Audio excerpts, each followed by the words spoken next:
I'm here today with Mr. Half a Billion Books, Mr. Success Principles, and the man himself, Jack Canfield.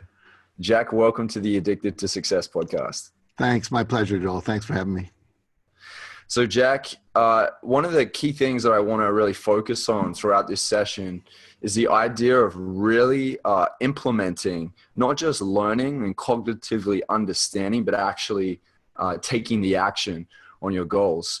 So can you break down real quick just some statistics on how many people are actually setting goals and how many people are actually making a difference when it comes to their dreams?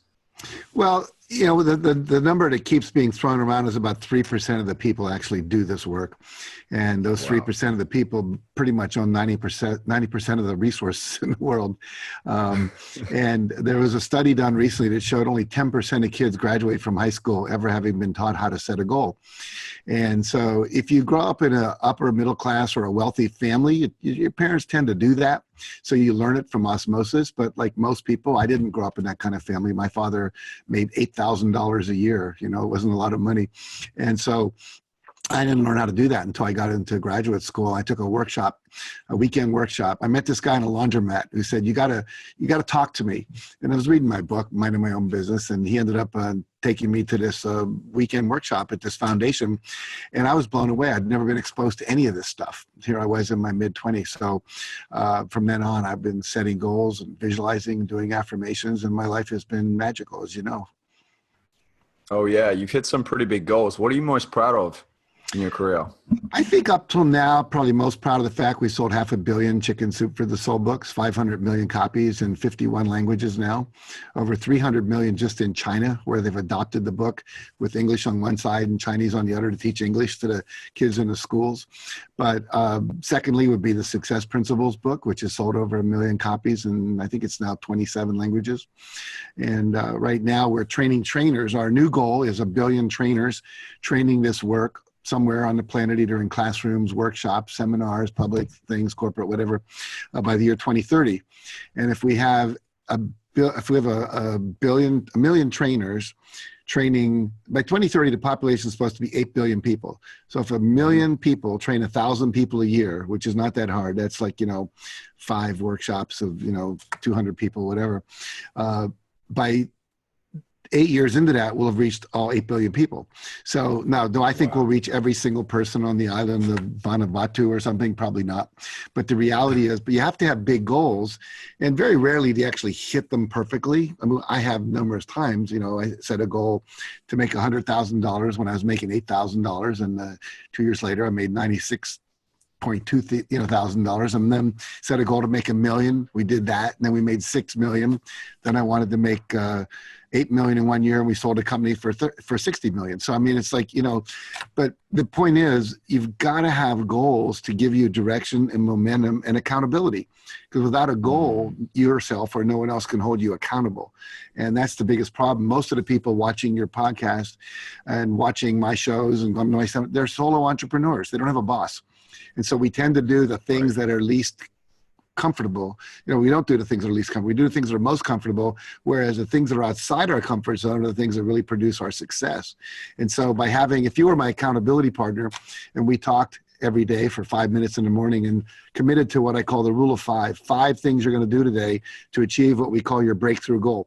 What would be the goal that if you achieved it, would break you through to a whole new level, like triple your income, have your own TV show, open up China as a market, that kind of thing. And when people do that and have an accountability partner, they create magical results. If you were my employee and I said, you got to call Donald Trump, call the White House, see if you can talk to him, you just do it because I'm your boss and I told you to. But if you were just sitting there alone thinking, well, he'll never answer it, he's in Vatican visiting the Pope or whatever, then you can put it off for days and days and days and days. Well, when you have an accountability partner, it gets embarrassing after 2 or 3 days of saying I didn't do it. So by not having a goal and not having it be measurable, you can't hold yourself accountable. That's why a lot of people never set them, because then they can never fail. Totally, 100% agree. Yeah, I think a lot of people are really lying to themselves, over and over again. Every day they keep making up this story of like, oh, I'm not good enough, or if I fail, that's a bad thing, and they don't want to fail forward. Yes. They're scared of being judged and scared of not being enough. Well, and we got conditioned in our childhood. You know, we got a lot of F's in school. The teacher never checked the right ones. They put a big X where it was wrong. The one time you got up to talk about your geography report, you misspelled a word and they laughed at you. I remember when I was in Sunday school, and we had to read something from the Bible, and I read Jesus sprung from Mary's, and I said W-O-M-B, and the only word I'd ever seen like that was bomb, B-O-M-B. So I said Jesus sprung from Mary's womb, and everybody laughed. That was the last time I wanted to read anything, you know, for a couple of years until I got over that.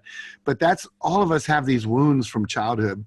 I like to use the metaphor, if you were getting on a plane and you saw the pilot was 6 years old and he was walking into the cockpit going to fly the plane, most people would go, I don't feel so safe here. This is not good.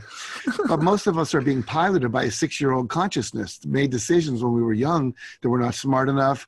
It's not okay to be outrageous. You can't ask for what you want, you know, all that kind of stuff. So basically we have to deprogram that programming and then reprogram ourselves for success. Yeah. Yeah. Jack, what are some rules that you love to break that society usually lays down on people? Well, I think I think most rules are made to be broken. Not, you know, don't kill people, don't steal things like that. Right. But I'm very irreverent. I have a lot more fun than most people do. I ask for what I want. You know, I was told as a kid, don't ask, you'll bother people. So I'm a big asker. I coined a term a few years ago, become an asshole. You know, you want to ask until you get a yes. Yeah.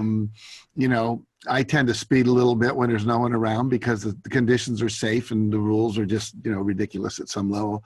But I don't know. I can't. I don't have a list of like rules I break in my head, but I'm always willing to go and ask for what I want. You know, I believe it. I was having a conversation with someone yesterday about James Cameron. James Cameron's the producer that did Titanic and Avatar and so forth.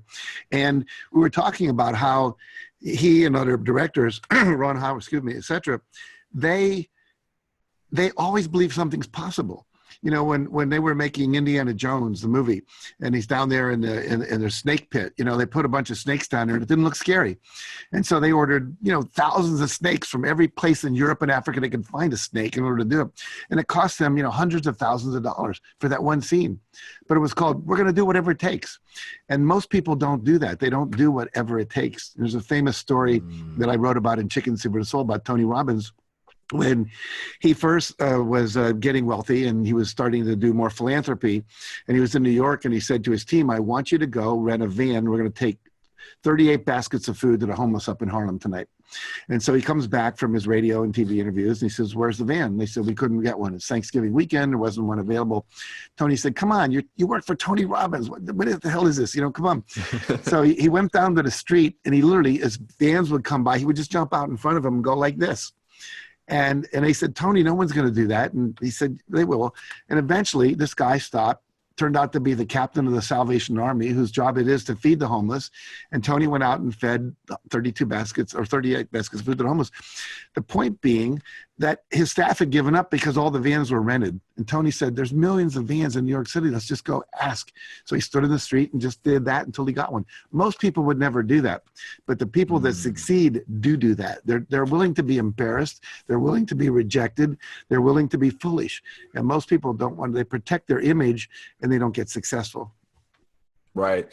Do you feel like, obviously there's some programming that begins early on in their life, but do you feel like some people just have this innate ability within them, or do you feel like everything is learned? I think some people are born with a little more drive than others. I think, you know, some people are more extroverted. Some people are more introverted. Some people are born with this gigantic vision. Some people are born to play a solo violin, but they make great albums for meditation, you know? So the idea is you have to kind of tune into what is your thing that brings you the greatest joy. My whole belief is that each of us has a internally built purpose inside of ourselves, something we're meant to do. And the way we know that is we enjoy doing it. You know, some people love playing music, other people could care less. Some people love playing sports. The guy playing the oboe in the band's never going to be a football player. Some people like to be up on the stage. Some people want to be behind the stage. And so if everyone did the thing that they're I won't call it program, but designed to do, then I believe the whole world will work. Like I see the body of humanity like cells in a body. So you might be a brain cell, someone else is a liver cell, someone else is an eyeball cell. If all the cells do their job, then the body works. If some of the cells decide not to play, then we're missing functions. And so a lot of us are, you know, there are probably people out there that could solve huge world problems if they just believed in themselves, and we may never get the advantage of that. But fortunately, I think the universe, it builds in redundancy, meaning there's lots and lots and lots and lots of people who want to do the same thing, cure cancer, put on television shows, do these things that you and I do, et cetera. So no, I don't think we all start out equal. I think we have different skills, different desires, different predilections, different personalities. Wow, there's some pretty unexplainable things in this world. There's some pretty amazing things that happen. There really are, yeah. Wow. Crazy stuff. So Jack, I mean, while we're on this train, I remember you sharing your story of when you came up with the idea of Chicken Soup for the Soul, and you were rejected by a number of publishers. I don't know exactly now. How many publishers rejected you? 144. The 145th publisher said yes.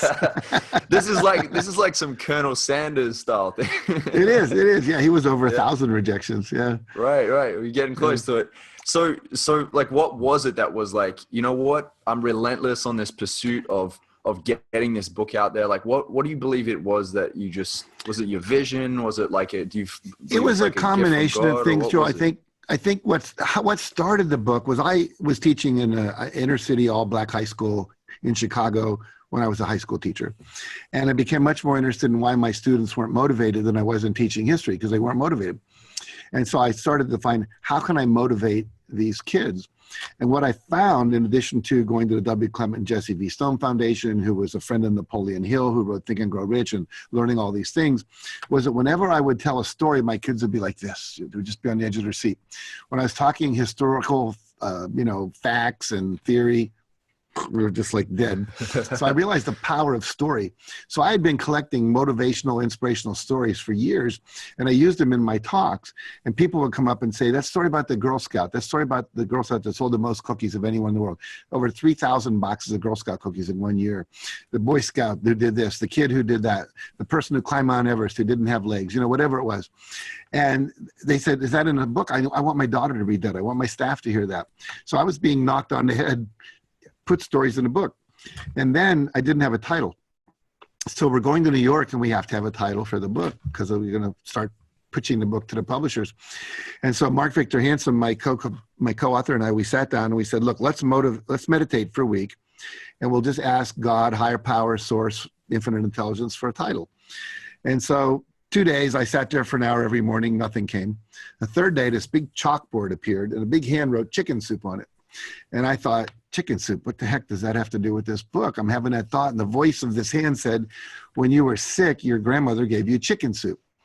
And I said, but this is not a book about sick people. And the voice responded, people's spirits are sick. They're living in resignation, hopelessness, and fear. This was 1993, first Gulf War. We were going through a recession, just like the one we went through in the late 89, the last one we went through. And so what happened is I went chicken soup for the spirit, chicken soup for the soul, and I got goosebumps. I told my wife she got goosebumps. I told Mark he got goosebumps. I told my agent he got goosebumps. And as I like to say, we went to New York, talked to 21 publishers, nobody got goosebumps. And so that's why we had to keep going. But at that point, I knew people wanted the stories. I knew the title was right, because when I get goosebumps, Mark calls them God bumps. It's like your intuition's telling you you're on purpose. And I think this too, Joe. I think that when you have a goal that really is magnificent and huge and impactful and will really give you and the world a lot of benefit, they're not going to make it easy for you. They want to test you. When I say they, the universe wants to test you. How committed are you? And if achieving goals was easy, everyone would be thin, everyone would be buff, everyone would be exercising, meditating, eating the right foods, getting 8 hours sleep, all that kind of stuff. And it's not. It takes discipline. It takes courage. Yeah. On point. I love this advice. Jack, you've gone through periods where you've had massive success, and obviously, like any entrepreneur, you probably had your challenges. Was there ever a point in your career where you felt like just stepping away from the spotlight? Probably once a week. It's like, Once a week. That's been pretty real. no, I travel a lot, and sometimes I'm going, why am I on another plane? Why am I in a hotel? Why is my wife saying I miss you? You know, whatever. Um, and as now, as old as I am, 72, it's like I. My wife's kind of saying, "You've got all the money you need. Why don't you retire?" And the truth is, I really love this work. I think, the biggest challenge I've ever had was more of a personal one when I got a divorce 20 years ago. At that time, my net worth was maybe, about $16 million.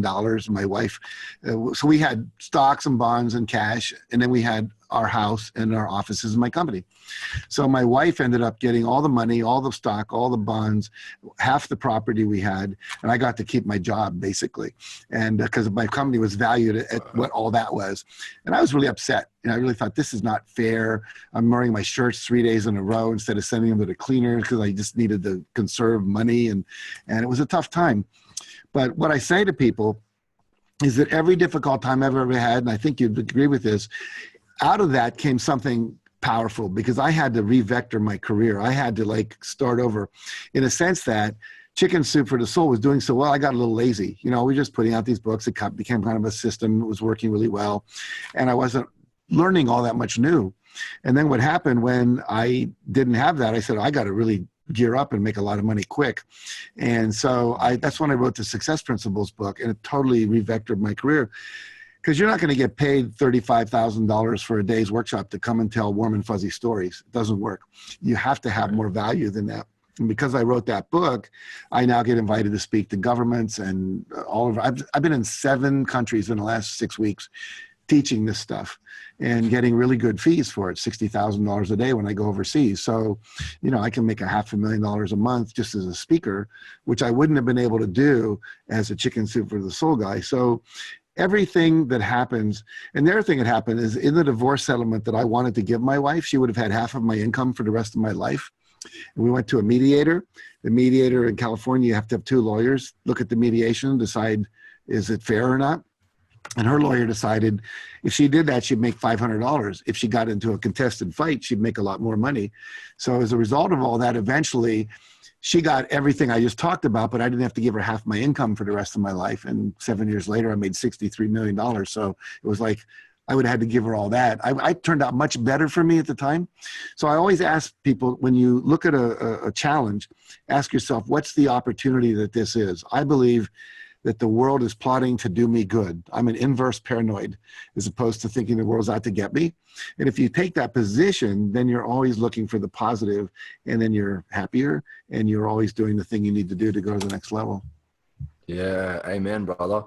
Yeah, the cards are so heavily stacked against us, like in our favor, sorry. Yeah, And I think exactly. people just forget that, right? Exactly. Yeah, I feel you on this, Jack. I actually, right now, I'm just wrapping up a divorce. So Mm-hmm. I've been through that experience, and it was really interesting because I had this whole identity where it was like, I'm not successful if I don't have the successful relationship with the successful business and all that. And when that went away, I was like, whoa, my whole world was like shattered. I was like, oh no, Yeah. this isn't like what I expected. This is not what I signed up for, right? Right. So, but you get to reinvent whatever that means to you, and you get to come out stronger and more mature and to take a different approach the next time, right? Well, and you also become more believable to your audiences because now you're more human. It's like sometimes if you're like Tony Robbins and people go, well, I could never be that, but this is my 3rd marriage. My first one was 5 years. My second one was 20 years. And I've been married 21 years to my 3rd wife. Imagine this line. Imagine having to deliver this line from the stage. Yeah, my ex-wife and I used to run couples workshops. It's like, how embarrassing is that? You know what I mean? So, but the truth is, when all these rules were made up about how you should stay married for life and everything, the average life expectancy back in Rome was 35 to 40 years old. So it's like we grow and evolve, and it's okay. People grow apart from each other. People, expand their consciousness and move in different directions. And so it's okay to take care of yourself. And I really believe that thoroughly. Mm-hmm. I like to ask the Addicted to Success community if they would like to chip in with some questions. Sure. And we actually had one from Carolyn Zanetti. She asks, what makes you feel most alive? Teaching. I would say learning and teaching. I love to learn and I love to teach what I just learned.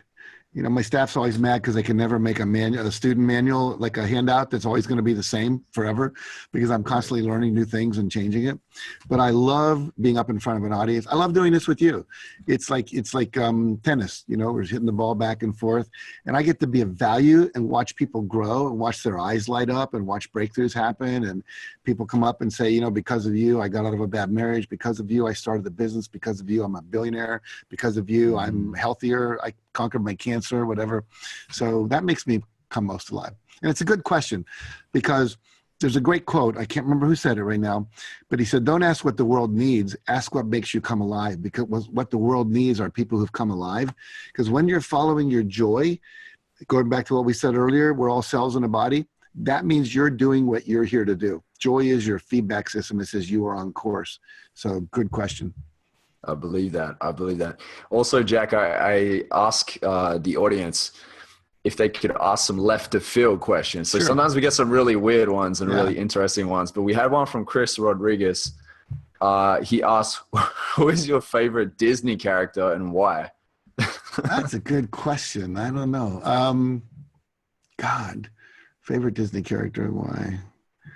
I think, you know, I loved the movie Aladdin. I thought that was great. You know, just the idea that you could fly around, you have a genie and you can ask for gifts. I actually wrote a book called The Aladdin Factor, which was about asking for what you want.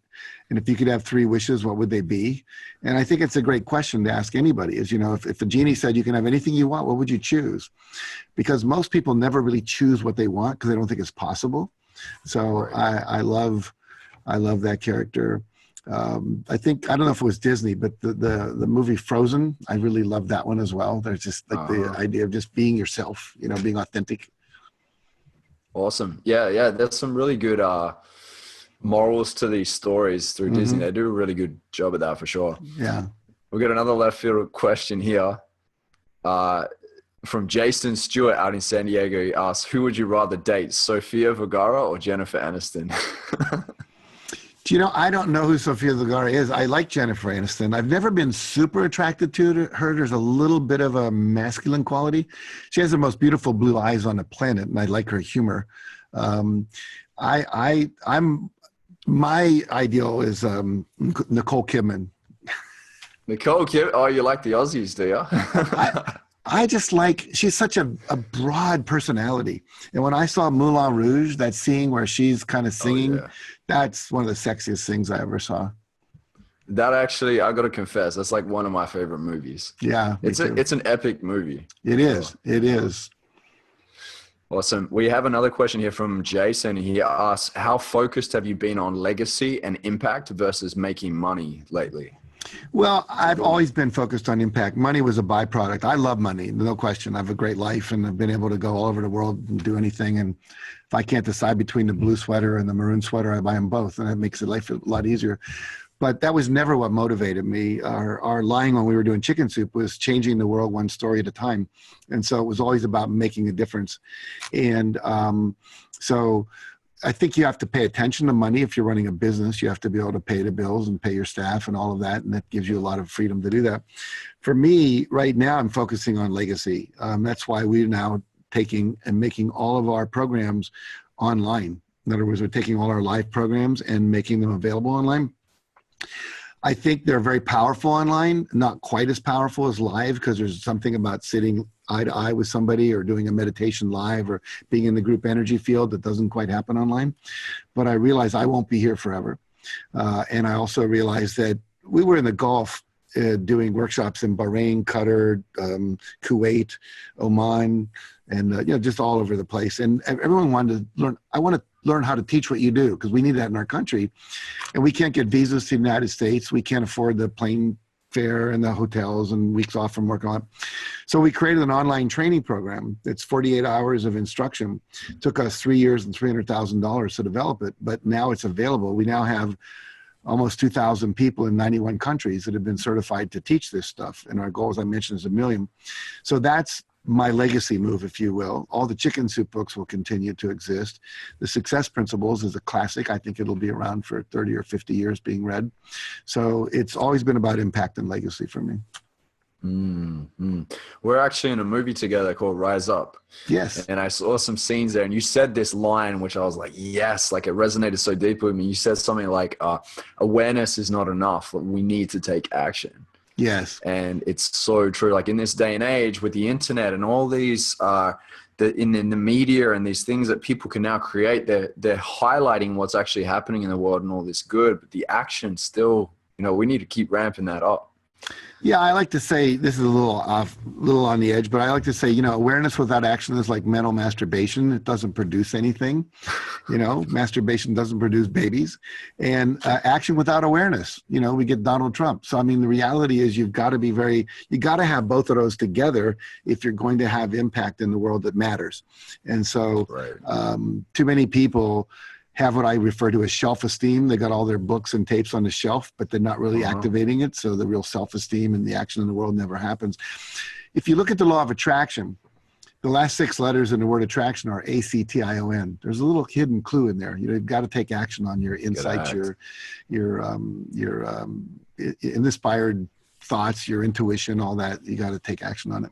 And one of the newer concept is floating around in the world of law of attraction. Joe Vitale talks about it. Abraham talks about it. Esther Hicks in her work, is that when an idea comes, it comes with a vortex of energy around it that says, this is the time, act now. And the longer you wait to act, the more that vortex kind of dissipates. And so literally the people that are most successful are the ones that act as soon as they get the insight. I believe that. I believe success loves speed. Implement. Yeah. I like that. Success loves speed. That's good. Money loves speed too. It does. You got to act quick. That's for sure. Yeah. I think it's staying in that constant momentum, right? Yes. If you start staying stagnant, I don't know anybody that's happy, that's stagnant. So it's just that like free flow. Let's get into flow. Let's get into momentum. Let's keep the parts moving. I do a lot of vacationing in Hawaii when I take vacations, and I see these guys, they're like 75 years old and they're serving ice cream at Baskin Robbins. And I say, so what's your story? Oh, I was a real estate agent in Malibu. I'm a multimillionaire. I got retired. I came over here after 4 months. I was bored silly. So now I work at Baskin Robbins 4 nights a week just so I can have some fun. It's like, wow. And there's also research that when people retire, if they don't do that, most people die within 3 to 4 years of retiring because there's no juice. Right. Well, I mean, I guess that's why you see, Jim Rohn was all out. Zig Ziglar was all out. Wayne Dyer was all of you guys. I see you as the legacy leaders. Yes. Really, you're in this space right now, carrying the torch, and you have this thing. And I love when I spoke to you last time, Jack. You had this real love for the millennials. Yes. And you're like, kind of like you're ready to pass the torch on as well when you're ready to go. And you're like. Mm-hmm. I really want to make sure the millennials are ready to rock. So what advice would you share for young leaders coming up in this day and age? I think 2 things. It's a combination of trusting your own inner guidance, but also reaching out to the elders and not being afraid to ask for guidance. I love mentoring younger people. Part of the reason we created our online training program and our training programs. And I would say easily half to 2/3 of the people are in their late 20s, early 30s that come and take our training. Some are older, some are people dropping out of the corporate world in their 40s and 50s. But I remember going to a conference called Wisdom 2.0 or something like that. And most of the people there were young. And I remember walking away and telling my wife, I said, I feel confident about the future. There's some really wonderful, bright people. And what I love also about the millennials is not only are they conscious and they understand a lot of things we're talking about, but they understand technology at a much higher level. And so they're combining science and technology, the internet and scaling and, with their ideas. We're seeing some amazing breakthroughs. I mean, I just bought a program called Brain Tap, where you literally have these earphones on. It has these eye things that come down like a little hood, and it rewires your brain basically with sound and light so that you can sleep better. You don't need coffee in the morning. There's like 170 or maybe it's 700 programs that you can do. And all that kind of stuff is being developed by people into mindfulness and tech and virtual reality. We're going to be able to take a workshop with something like this over our eyes and actually be there in 3 dimension, So it's a very, very exciting time. I'm very happy about it. Wow, crazy stuff. Friend of mine runs a virtual reality studio, and I haven't seen this yet, but one of my friends went to do it a few weeks ago. That after about an hour of having the virtual reality glasses on, if a guy is now convinced he's a woman because they actually, you look at your hands, they're female. People were treating you like you're female. You look down, you see breasts, the whole thing, and pretty soon you are convinced you're not a man anymore. You're a woman. That's how powerful. Oh, So we can actually see. My big deal is experiences teach better than concepts. Experiences teach better than you and me talking like this. And so we're now going to be able to give people virtual experiences that we up until now have only been able to give them in a seminar room, in a virtual reality chamber, or in a where you go in your sensory deprivation chamber, where you're in body temperature water and all these lights are happening. You'll be able to do that now with just a headset. And the big thing that's happening, it's all going to be available through your iPhone as an app. And so it's going to get really, really scaled. I have a big belief that we're going to turn into computers and robots ourselves. Well, it's really funny. I was down in the rainforest a couple of years ago, and I'm part of something called the Pachamama Alliance. Pachamama means the earth, the sky, and all time, according to the indigenous cultures of South and Central America. And we were down there, and they were saying to us, there was a prophecy that said when the eagle and the condor fly together in the air, the eagle is the symbol of America, the condor is a symbol of the South, that when the eagle and the condor fly together, meaning when the indigenous wisdom matches technology, the people of the North will have machines that think for them. This was 2,000 years ago. They said they'll have machines that think for them. But they'll realize they can't go any further with that, and they'll realize they have to go back into their bodies. And that's what the two cultures are going to bring together. And that's why we have a lot of this drug culture. Ayahuasca is real popular right now and things like that are bringing people back into their indigenous ways of knowing as opposed to external input from the mind and so forth. So it's very exciting. I mean, I don't know where it all leads, but we'll see. Well, let's talk about the self-development industry. Sure. Because I feel like there are a lot of people nowadays that are, and I had a talk with Tony Robbins about this too, and he had some really good insight. I would love for you to share yours, but you get a lot of these people that slap, because it's so easy to put a status up now and a label and say like life coach or fitness coach. So how do we keep the quality in the industry so it doesn't dilute? Well, a comedian recently said, we'll know it's the end of the world when all these life coaches come running out of the cities into the countryside searching for food. We're going to have so many unemployed life coaches because everyone's becoming one. But I think it's a good thing at some level, because even though they may not be at the level of a Tony Robbins or you or me or whatever, they're working on a local level with people who might not ever go to Tony Robbins or me or you or Brian Tracy or whatever. So I don't think it's a terrible thing. And they grow as they learn. But I do think what's happening is that with the internet, anybody can go on and basically steal a whole bunch of stuff from other people and call themselves a guru. And they're not necessarily living it. Right. They're teaching abundance and prosperity when they're hardly paying their rent. They're not necessarily the healthiest person, but they're spouting something they read in a book about the Mediterranean diet. But I think it's exciting in the sense that more and more people know this is an important aspect of our life that we actually should be focusing on. So that's good news. There's so much things that are being developed you can study at home, Mind Valley, Mind Movies, the Neuro Gym, all these courses that are really valuable. Part of the problem is, until we get to where we have virtual reality experiential work, is that there's things that can't be done on the internet. There's things that can't be done with a headphone on, sitting in your chair at night. I think that more and more people need to realize that so much can happen in a live interactive experience. I've been talking recently, I don't know if I coined the term, but I called it the tyranny of the TED Talk. Some things cannot be explained in 18 minutes. Some things require deeper unpacking. I do meditations that last 30 minutes, but if you do them for 15 minutes, you're not going to get the same result. So it's important that people realize. I was thinking about this yesterday. We'll go to university for 4 years. We'll come out with $300,000 worth of debt. We'll spend 8 hours a day on our studies. And then someone says, oh yeah, I would like to know more about this transformational stuff, but I don't have 5 days. I can't take 5 days off. 5 days is nothing. I can't spend $3,000 for a 7-day training or a 10-day training or $15,000 for a boot camp. You just spent $300,000 to get a degree, all that debt, probably a skill that's not that valuable. What do you do with a sociology degree? I saw a cartoon the other day with two guys out in the field. They looked like scarecrows. They had suits on. They had hair, the little straw coming out of their things, and a row of corn. And one guy says, English lit, how about you? It's like, all these kids are spending money to get a job. So we've got to rethink about where we put our resources to develop the real talents and skills and awarenesses and mindsets that we need. And that's not always in a class in a university somewhere. That is so funny. I love that. I remember listening to an old Kanye West album. He had a skit on there. He's like, hey, man, what are you going to do with all those degrees when you're gone? Will they keep you warm when you're dead? Yeah, exactly. When you're cold and dead? Yeah. Yeah. That's funny stuff, mate. Funny stuff.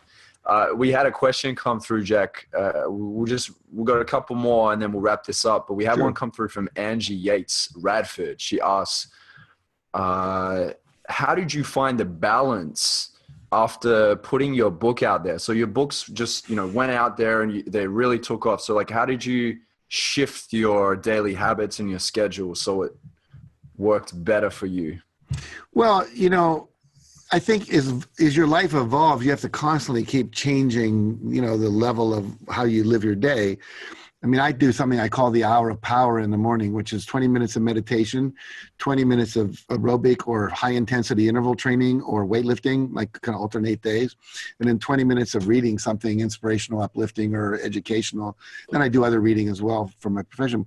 But if everyone did that, at the end of the year, you'd have spent 365 hours, which is the equivalent of 9.5 work weeks.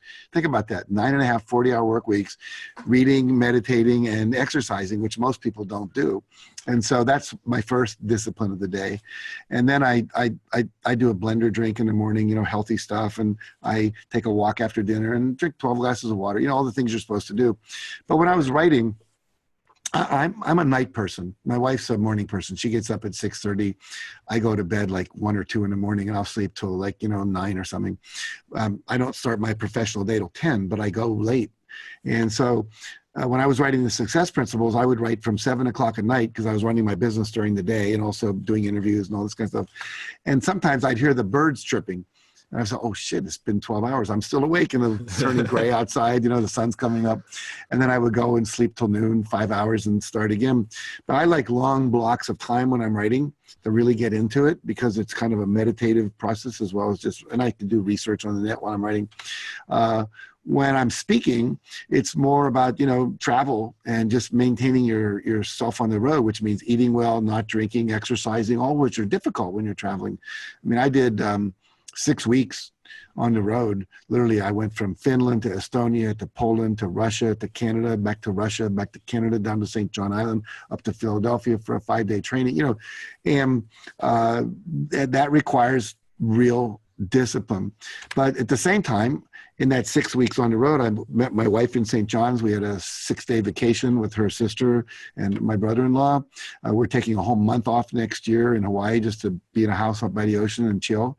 I always take the last 2 weeks of August off from December 15th to January 15th. I'm home with my grandchildren. So it's like everyone has a different rhythm. Some people can go a week and then they need a week off. Some people can go 5 days, they take the weekend. Some people can go a month and then they want a month off. It really depends on your metabolism and your rhythm and all that. My wife calls me the Energizer Bunny. I just always seem to have a lot of energy. But I've been taking vitamins and minerals since I was in my 20s. I meditate every day. I've forgiven everyone in my life, so there's not a lot of resistance in my system. I think happy thoughts. I tell a lot of jokes, so it keeps me happy. Well, you're looking good for your age, mate. You're doing really well. Good stuff.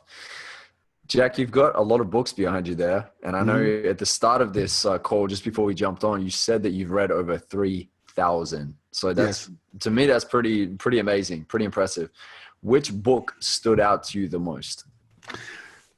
There's a lot of books that stand out to me, and Think and Grow Rich by Napoleon Hill was a really important book early on.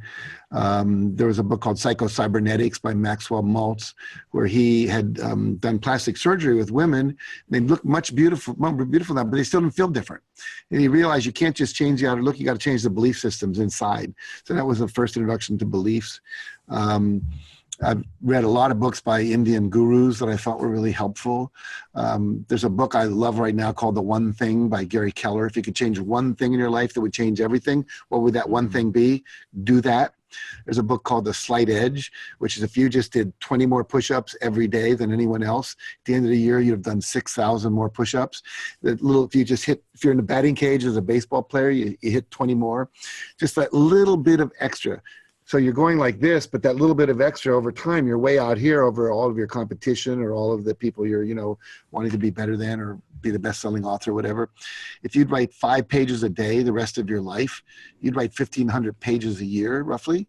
That's a lot of books. And that doesn't, you can do that in an hour or two. So little things like that, those daily disciplines, the books that have helped me come up with those things. It's kind of like saying if you could only keep one organ in your body, which one would it be?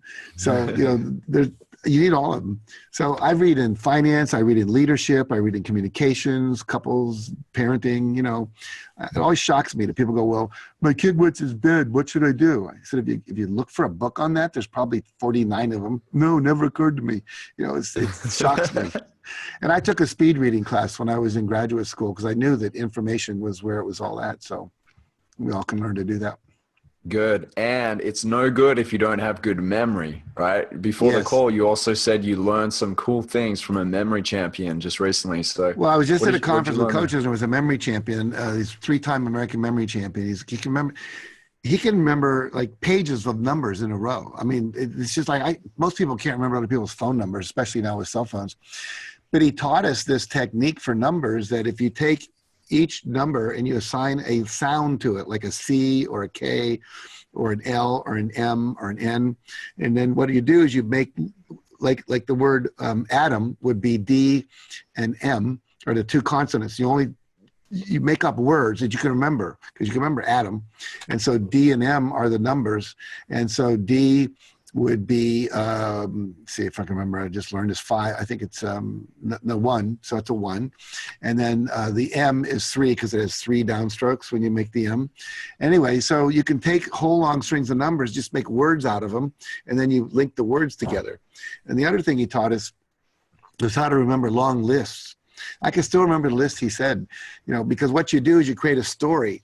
So there was the first thing was a mustache. The second thing was a knife. The next thing was a bicycle, then a pencil, then an onion, then a pool, then a skirt, then a tango. And so how I remembered that was I'm leaving my bedroom stairs with a mustache on. I fall on a knife. I got to get to the hospital, so I jump on a bicycle. I'm writing down my prognosis as I go. I slip on an onion, fall into a pool.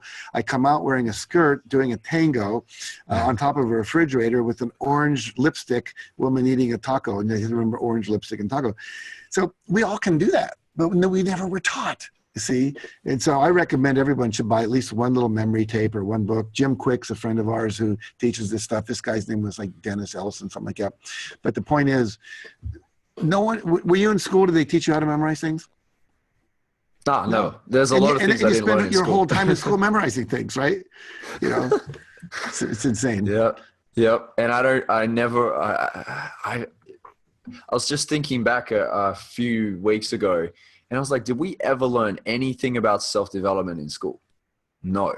Right? We didn't learn anything about limiting beliefs, which would have been so core and foundational for us to actually excel in our exams and everything else. Like taxes, we didn't really learn. We skimmed over things. It was like taxes and how to have actually powerful relationships and things, all these really core key things we don't have in school. No one ever got divorced because they failed to memorize the 5 causes of World War II. You know what I mean? It's like we got divorced because we never learned how to communicate. We didn't know how to pick correctly in the beginning. We didn't learn how to deal with conflict, forgiveness, all that stuff. It's really bizarre what we don't learn. Yeah. Crazy stuff. Yeah, my goal, literally, I developed a curriculum for schools. I've not given up on it, but I think every year there should be one class every day, just like you have math and science and history and English, is self-development. and you learn how to deal with your feelings. You learn how to handle your beliefs. You learn how to develop strong beliefs. You learn how to set goals, how to use affirmations, visualization, ask for things, handle rejection. These are the things that make or break your life. Yeah. Well, actually, my friends have created an organization where, and they're getting a lot of funding from online through all the self-development communities. And a lot of coaches and speakers are funding this. They're going into schools in Tanzania, in Africa, and teaching kids self-development. Very good. I was like, we don't even have that in the Western world right now. Yeah. Well, I just had 2 guys attend my Breakthrough to Success seminar. It's a 5-day seminar I do twice a year. It's coming up in August. We're doing it again. And they were from Chile. And they've developed 5 different curriculum guides now for the schools in Chile. And they're actually getting, I think they're in like 105 schools already. And I said, where'd you guys meet? Because they were fairly different. He said, in prison. I said, what? In prison? He said, yeah, not like we were bandits or anything, but turns out they had a student riot because the education system was so bad, and they were out there basically demonstrating for better education. They both got arrested in their cell. They said, we've got to change the education system, and now they're actually doing it. So it's starting to happen. It's starting to happen. I love that. Moving the needle. Yeah, hell yeah. Jack, you have an awesome goal-setting webinar that I've seen before. It's called the 6 Steps to Achieve Any Goal and Create an Extraordinary Life. So How do we get access to that? Because I'd love to share that with my community. Well, you can just go to jackcanfield.com. I think also my staff probably have given you a URL you can go to. My glasses. So we go jackcanfield.com/goals. Okay, yes. Guys. So yep, GOALS, just jackcanfield.com/goals. Perfect. You can register for that. Also, you have an awesome vision board webinar as well, and checklist. So you've got jackcanfield.com/checklist. Right. Okay, so make sure you check that out as well. And also, one last thing, I mentioned this program we do, Breakthrough to Success. These Chilean guys came, and just go to jackcanfield.com/BTS, and you can actually possibly win some tickets to our program. There you go. Nice and easy /BTS on the end of jackcanfield.com. So check that out, guys. After this podcast, make sure you go and check it out, because there's a lot of information out there, but when it's put together with intention like Jack has, and really going in, because I know, Jack, you've really spent the time and the effort, and this is not just like, oh, let's do this in a few hours or a day. This has been decades of your experience compiled into a highly effective teaching. So I highly recommend this. We recommend a lot of content on Addicted to Success around self-development, but I really believe that this here is really going to move the needle. So make sure you check it out, guys. All right. Jack, thanks a million for jumping on. I really appreciate you, mate. And looking forward to seeing you out here in Australia more often as well. Well, I've got a number of people over there that want me to come, so I'm going to have to do it pretty soon. I've been to Australia twice. I love Australia. I've spoken in Sydney and Brisbane, but I want to get out to all the other cities as well. And my brother-in-law is actually the consul general well, he just finished being the consul general in Sydney for the United States, and now he's the head of the American Chamber of Commerce in Sydney. So we've got relatives there as well. There you go. You got a place to stay. Awesome. All right. Awesome. Just be careful of the great white sharks on the West Coast where I'm from. I will be careful. I will be careful about the sharks. Awesome. So Jack, just before we wrap up this interview, we always have this one last question that we end every interview with. And the question is, if you were to deliver your last 30-second speech to the world, what would that last 30 seconds sound like? It would have 2 points. Number one, you have everything you need to do anything you want. You have the capacity. You're not allowed to have the dream if you don't have the ability. You may need to learn something new. You may need to partner up with someone. You may need to go back to school and get a degree, but you have the ability. So never, ever think you can't do what you want to do. And the second part of that is you always choose in favor of love, not fear. The world is all the things that aren't working in the world now are because people are afraid. They're afraid they're not enough. They're afraid they don't have enough. They're afraid they're going to get hurt. And so they develop big defensive walls. So always choose in favor of love, not fear. Choose in favor of your dreams. If you do that, you're going to have an awesome, magical life.